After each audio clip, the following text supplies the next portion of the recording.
শনিবারের বারবেলায় আপনাকে স্বাগত।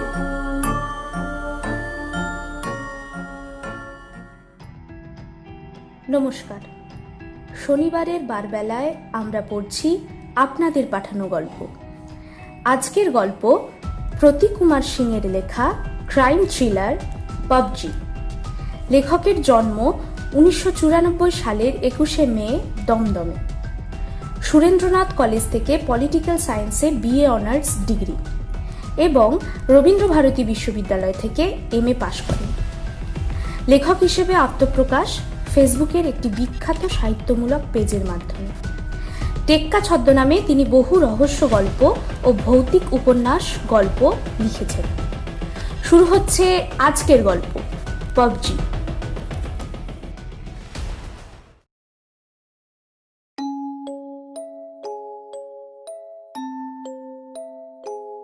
খেলাধুলা স্বাস্থ্যের পক্ষে প্রয়োজনীয় হলেও মোবাইল গেমসগুলো, বিশেষ করে পাবজি, নতুন প্রজন্মের ছেলেমেয়েদের জীবন থেকে প্রত্যেক দিন অনেকটা সময় কেড়ে নিচ্ছে।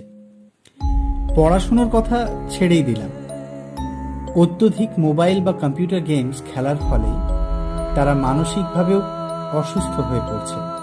আসুন দেখে নেওয়া যাক মোবাইল গেমিংয়ের প্রতি আসক্ত সাধারণ একটা ছেলের মর্মান্তিক পরিণতির কথা।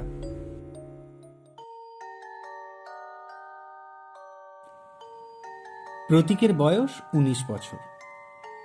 শিয়ালদার বঙ্গবাসী কলেজের সেকেন্ড ইয়ারে পড়ে সে। Subject commerce general. পড়াশোনার থেকে মোবাইল বা কম্পিউটার গেমিংয়ের প্রতি সে বরাবরই আসক্ত। এখনকার নতুন ব্যাধি পাবজিতে সে সকাল থেকে মাঝরাতের মধ্যে যখনই সময় পায় তখনই তাতে ডুবে থাকে। সুজয়দার কমার্সের কোচিংয়ে প্রতীক, প্রসেনজিৎ আর তমাল একসাথে এসে ঢুকল।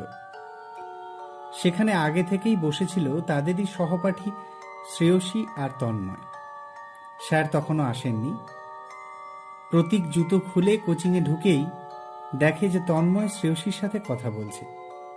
সেটা দেখেই মনে মনে সে জ্বলতে থাকে, কারণ প্রতীক শ্রেয়সীকে মনে মনে পছন্দ করে, কিন্তু আজ অব্দি সাহস করে তাকে বলে উঠতে পারেনি। ক্লাসে ঢুকে প্রসেনজিৎ, তমাল আর প্রতীক পাশাপাশি বসে পড়ে। ওরা দুজন ব্যাগ খুলে বই খাতা বের করতে ব্যস্ত থাকলেও প্রতীক পকেট থেকে মোবাইল বার করে পাবজি। কিছুক্ষণ পরেই সুজয়দা ক্লাসে এসে ঢোকেন। ঢুকেই কিছুক্ষণ তার সঙ্গে আনা বইপত্র নাড়াচাড়া করে তিনি বললেন, কিরে, সবার মনে আছে তো? আজকে কিন্তু আমি তোদের পরীক্ষা নেব বলেছিলাম। যে স্যারের কাছে এরা পড়তে এসেছে ইনি কমার্সের অ্যাকাউন্টস পড়ান। ক্লাসের সবাই একসাথে বলে উঠল, হ্যাঁ দাদা। সুজয়দা বললেন, বাহ, খুব ভালো। এবার তাহলে তোরা পেন বের কর ঝটপট। আমি কাগজ দিচ্ছি, তোদের কাছে সময় 1 ঘন্টা। কথা শেষ করে তিনি সবাইকে লেখার জন্য কাগজ আর প্রশ্নপত্র দিলেন। 1 ঘন্টা পর সবাই নিজের নিজের উত্তরপত্র তার কাছে জমা দিল। সবার খাতা নেওয়ার পর সুজয়দা বললেন, তোরা ততক্ষণ একটু বইটা খুলে কি কি ডাউট আছে সেগুলো দেখে রাখ। আমি ততক্ষণ খাতাগুলো চেক করে নিই, তারপর ডাউটগুলো আমাকে বলবি। সবাই বই খুলে বসলেও প্রতীকের হাত নিষ্পিস করতে থাকলো কখন ছুটি হবে আর কখন সে একটু পাবজি খেলতে পারবে। কিছুক্ষণ পর খাতা চেক করা হয়ে গেলে সুজয়দা একবার প্রতীকের দিকে রাগতভাবে তাকানোর পর অন্যদিকে দৃষ্টি ঘুরিয়ে বললেন, শ্রেয়সী, এসে খাতা নিয়ে যাও। এরপরে তমাল, তন্ময়, প্রসেনজিৎ। সবাই খাতা পেলেও তিনি প্রতীককে খাতা দিলেন না। কিছুক্ষণ চুপচাপ থাকার পর সুজয়দা বললেন, তোমরা সবাই মোটামুটি ভালো পরীক্ষাই দিয়েছ, কিন্তু প্রতীক, এই আকার গোমুক্ষটা এবারও 0 পেয়েছে, তাই আমি তোকে খাতাটা দিলাম না।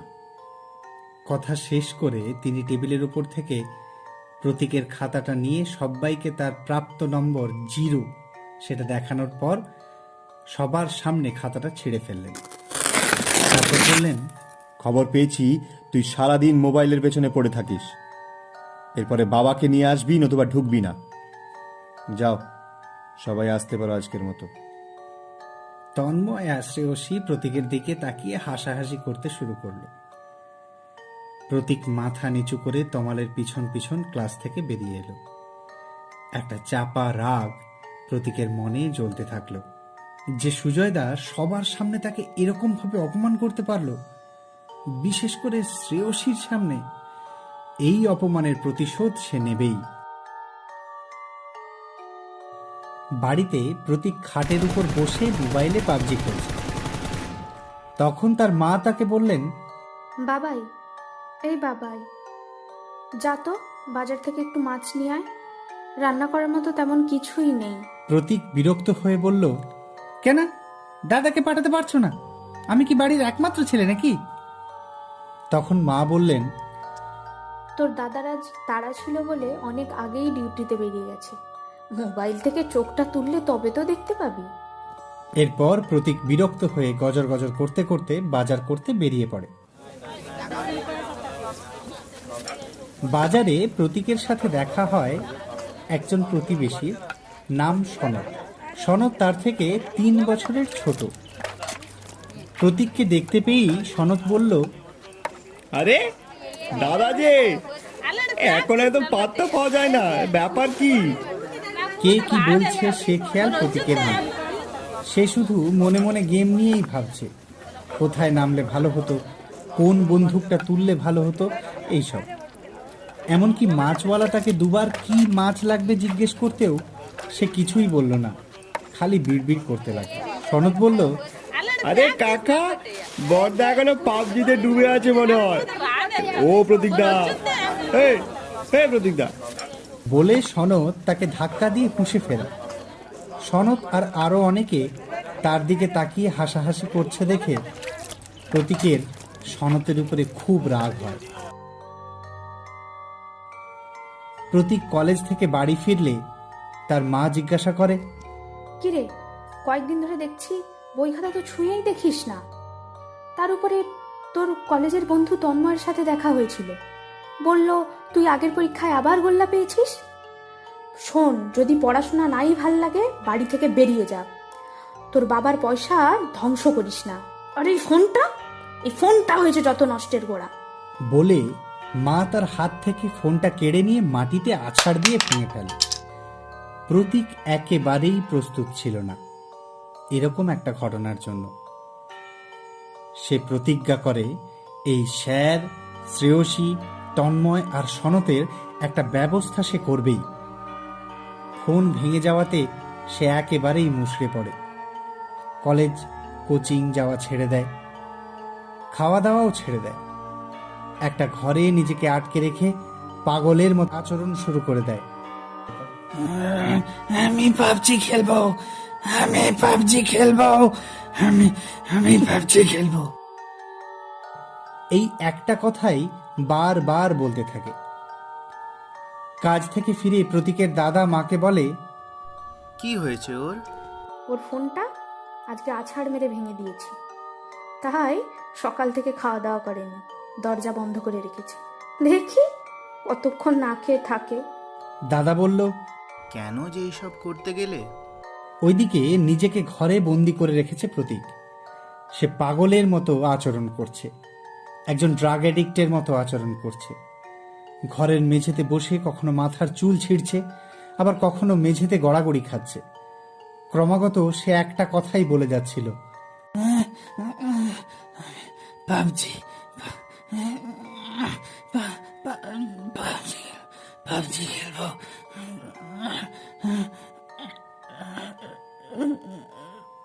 আর সেই রাতেই প্রতীক ঠিক করে যে যারা যারা তার পাবজির মাঝখানে প্রতিবন্ধকতার সৃষ্টি করেছে সে তাদের প্রাণে মেরে ফেলবে। প্রতীক মনে মনে বলে, এবার আমি তোদের সাথে পাবজি খেলবো, রিয়েল পাবজি খেলবো তোদের সাথে।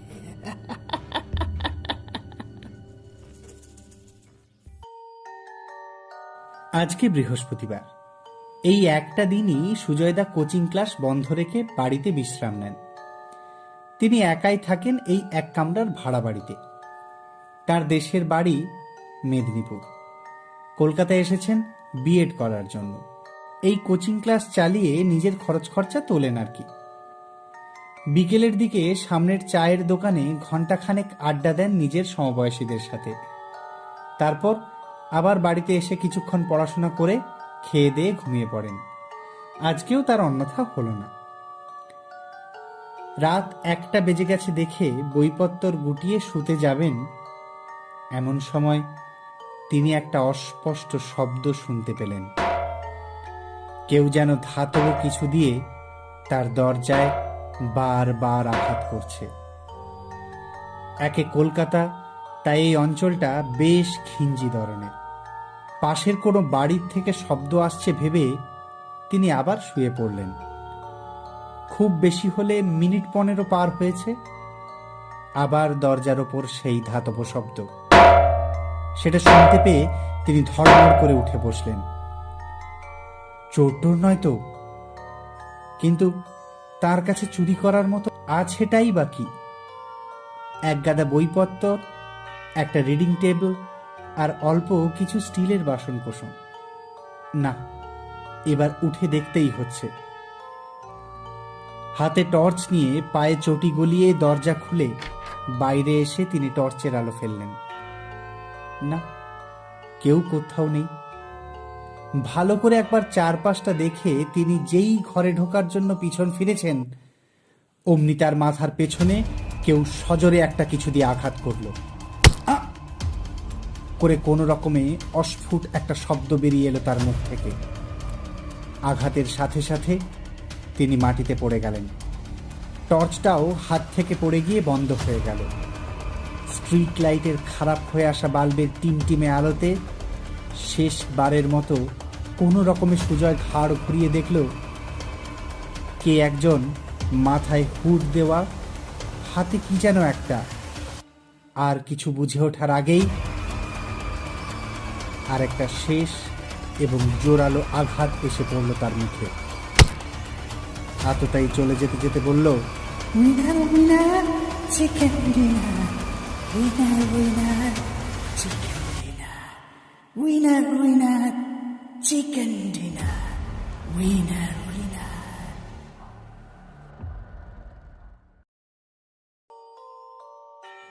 সুজয়দার অপ্রত্যাশিত মৃত্যুতে সবার মতো তন্ময় অবাক হয়ে গিয়েছে। কে মারতে পারে সুজয়দাকে? তিনি তো তার ছাত্রদের ছাড়া ভালো করে কাউকে চিনতেনও না। চায়ের দোকানে যেতেন, সেখানেও তিনি অন্য শিক্ষক কিংবা শিক্ষিত ব্যক্তিদের সাথেই কথা বলতেন। কোনো শিক্ষিত ব্যক্তি কি এরকম গর্হিত কাজ করতে পারে? পুলিশ আজকে থানাতে সুজয়দার সমস্ত ছাত্রদের ডেকেছে জিজ্ঞাসাবাদের জন্য, আর সবাই আগেই থানাতে পৌঁছে গেছে। কিন্তু তন্ময় যে কলেজে পড়ে, আজ সেখানে সেমিস্টারের ফর্ম ফিল আপ ছিল। তাই বাড়ি ফিরে দুটো খেয়ে আবার বেরোতে গিয়ে সন্ধ্যা হয়ে গেল তার। মঙ্গল পাণ্ডে রোড দিয়ে শর্টকাটে দমদম থানার দিকে যেতে গিয়েই সাইকেলটা পাংচার হয়ে গেল। এমনিতে দেরি হয়ে গেছে, তারপর আবার এই বিপদ। নিজের মনে মনে কথাটা বলে সাইকেল নিয়ে হাঁটতে হাঁটতে এগোচ্ছিল তন্ময়। গাছগাছালি ঘেরা পরিত্যক্ত যেসব কারখানার মাঝখানের এই গলিটা প্রায় ফাঁকাই থাকে। যারা যারা এখান দিয়ে যায় তারা নয় সাইকেলে আর নয় বাইকে যায়, কারণ 12 মাস এখানে জল জমে থাকে। খুবই দুরবস্থা রাস্তাটা। সবে পুরনো চার্চের সামনে এসেছে, এমন সময় তার মনে হলো কেউ যেন তাকে ফলো করছে। পিছন ফিরে কাউকে দেখতে না পেয়ে আবার হাঁটতে শুরু করলো সে। এবার হঠাৎ তার পিছনে খুব কাছ থেকে একটা শব্দ পেয়ে থমকে দাঁড়িয়ে পিছন ফিরে তন্ময় দেখল তার থেকে কিছুটা দূরে একজন হাতে একটা বড় ফ্রাইং প্যান নিয়ে দাঁড়িয়ে আছে, আর বারবার নিজের পায়ে সেটা দিয়ে বাড়ি মেরে চলেছে। কিন্তু তার মুখটা ভালো করে বোঝা যাচ্ছে না, কারণ একে এই গলিটাতে কোনো স্ট্রিট লাইট নেই, তাই লোকটা মুখের অর্ধেকটা হুড দিয়ে ঢেকে রেখেছে। তন্ময় কোনো মতে ঢোক গিলে বলল, কি চাই? কি আপনি? তার কথা শেষ হওয়ার সঙ্গে সঙ্গেই লোকটা আচমকা ছুটে এসে তন্ময়ের মুখে প্যান দিয়ে সপাটে একটা বাড়ি মারল। ব্যাপারটা এত তাড়াতাড়ি ঘটে গেল যে সে নিজের আত্মরক্ষার কোনো সুযোগই পেল না। রাস্তায় গোড়ালি সমান জলে পড়ে গিয়ে সে কোনো মতে ওঠার আবার চেষ্টা করতেই লোকটা এবার এলো পাথাড়িভাবে প্যান দিয়ে তন্ময়ের মুখে মাথায় আঘাত করতে লাগলো। যখন সে বুঝতে পারলো যে তন্ময় আর বেঁচে নেই, তখন সে ধীরে ধীরে চলে যেতে যেতে বলল, winner winner chicken dinner, winner winner chicken dinner, winner winner chicken dinner, winner winner.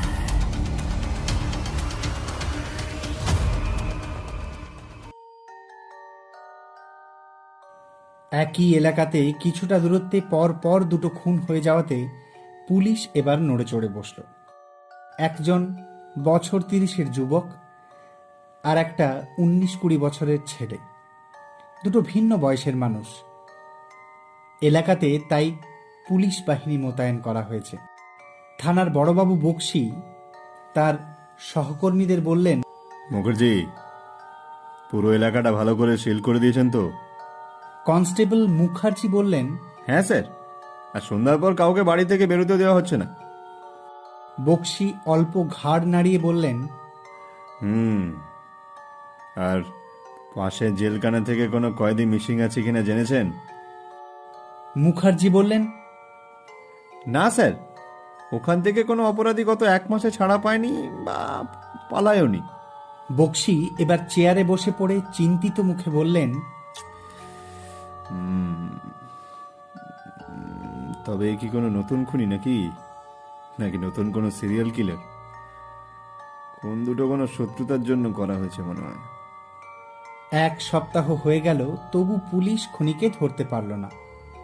এদিকে এই গন্ডগোলের জন্য বাড়ির থেকেও বেরোনো যাচ্ছে না। সনৎ অত্যন্ত চিন্তিত হয়ে পড়ল। এদিকে তাকে বারবার ফোন করে চলেছে পল্টু বিকাশরা গাঁজা খাওয়ার জন্য। এদিকে 1 সপ্তাহ ধরে নেশা না করে মাথা যন্ত্রণায় ছিঁড়ে যাচ্ছে। একটু সন্ধ্যা হতেই সনৎ পল্টুকে ফোন করে বলল, হ্যালো, হ্যাঁ আমি সনৎ বলছি, শোন আমি আসছি, তোরা তাড়াতাড়ি আড্ডার জায়গাতে আয়। বাড়ির পেছনের গেট দিয়ে চুপি চুপি বেরিয়ে একবার চারপাশটা ভালো করে দেখে নিয়ে সনৎ পাঁচিল টপকে বেরিয়ে গেল। ওদিকে পল্টু পড়েছে মহা সমস্যায়। একে বাড়ির থেকে বেরোনো যাচ্ছে না, খুন খারাপির ব্যাপার ঘটছে, তাই কাল রাতেই তার একমাত্র ফোনটাও চুরি হয়ে গেছে। সনৎ ঠেকের সামনে এসে পল্টুকে দেখতে পেল না। মালটাকে বললাম আসছি, এখন এসে পৌঁছলো না। দেখ, ছোট্টখাট্ট গুমটি একটা পুরনো পরিত্যক্ত চায়ের দোকানকে ঠেক বানিয়েছে এরা। জায়গাটা একটু গাছপালায় ঢাকা বলে তেমন কেউ আমলও দেয় না। এতেই তো ওদের সুবিধে। বাইরে কিছুক্ষণ পায়চারি করার পর সনৎ ত্রিপল সরিয়ে ভেতরে ঢুকতেই দেখল একজন বসে রয়েছে। অন্ধকারে মুখটা ভালো করে দেখা যাচ্ছে না, তাই আবার মাথায় হুড দিয়ে রেখেছে ছেলেটা। সনৎ ভাবল পল্টু বোধ হয়, তাই সে বলল, আরে এই তুই কখন এলি? কখন থেকে ফোন করে যাচ্ছি, ধরছিসও না।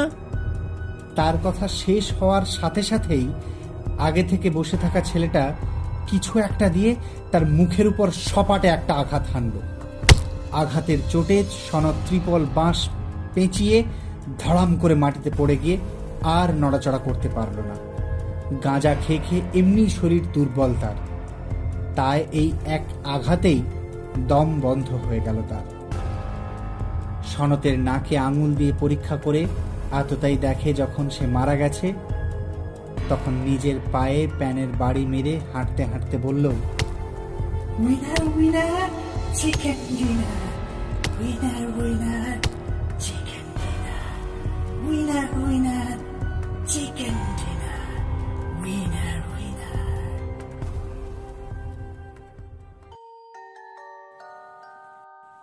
বাইরে একই খুন খারাপি চলছে।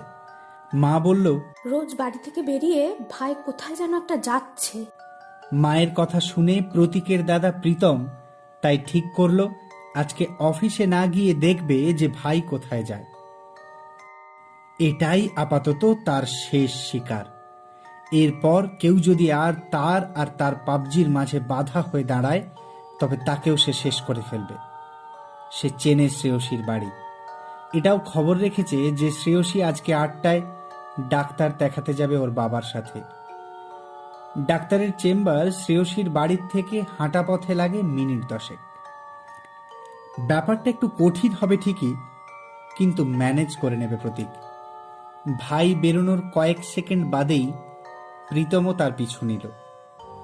বাড়ি পেরিয়ে শ্রেয়সী দেখল গলির বাঁকের মুখের আলোটা আজ জ্বলছে না, কালকেও তো জ্বলছিল। বাবার হাতটা আরো আঁকড়ে ধরল সে। বাঁকের কাছাকাছি আসতেই অন্ধকার ফুঁড়ে কেউ যেন বেরিয়ে এলো। শ্রেয়সীর বাবা অন্ধকারে কোনো মতে বুঝতে পারলেন একজন কেউ মাথায় হুড আর হাতে কিছু একটা নিয়ে দাঁড়িয়ে আছে। ছায়াটা এবার প্যান দিয়ে তার নিজের পায়ে বাড়ি মেরে শব্দ করতে থাকলো। শ্রেয়সীর বাবা মেয়েকে আলতো করে নিজের পিছনে নিয়ে বললেন, কে তুমি, কি চাই? ছায়াটা কোনো জবাব দিল না, আস্তে আস্তে তাদের দিকেই এগোতে লাগলো। একসময় আচমকা কে যেন ফোনের টর্চ জ্বালিয়ে ছায়াটা এবং শ্রেয়সীদের মাঝখানে এসে দাঁড়ালো। প্রীতম।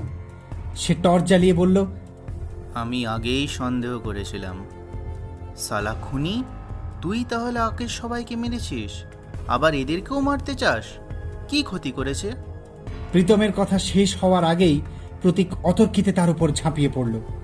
প্রীতম নিজেকে সামলে ওঠার চেষ্টা করতেই প্রতীক পর পর দুটো সজোরে বাড়ি মারল প্রীতমের ডান পায়ের হাঁটুতে। যন্ত্রণায় চিৎকার করে উঠল সে। তবুও কোনো মতে বাঁ পায়ে ভর দিয়ে উঠে দাঁড়াতেই প্রতীক সপাটে একটা বাড়ি মারল প্রীতমের মুখে। আঘাতের চোটে কাটা কলা গাছের মতো রাস্তায় পড়ে গেল প্রীতম।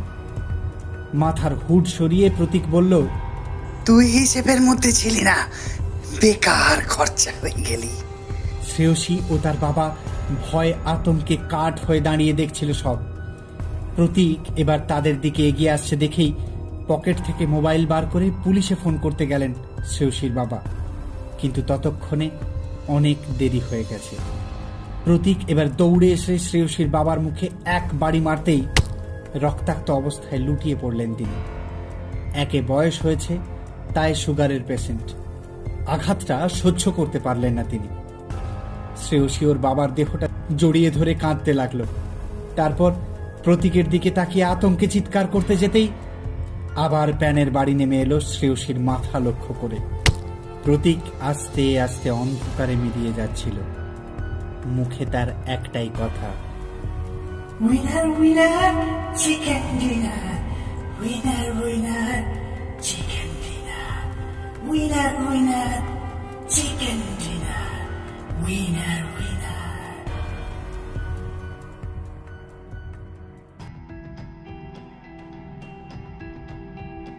শুনছিলেন প্রতীক কুমার সিংয়ের লেখা ক্রাইম থ্রিলার পাবজি।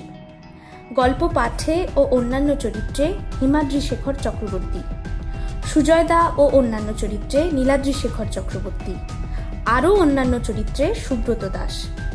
গল্পের সূত্রধর এবং প্রতীকের মায়ের গলায় আমি পিয়াসা। মেতে থাকুন গল্প শোনার আনন্দে শনিবারের বারবেলার সাথে।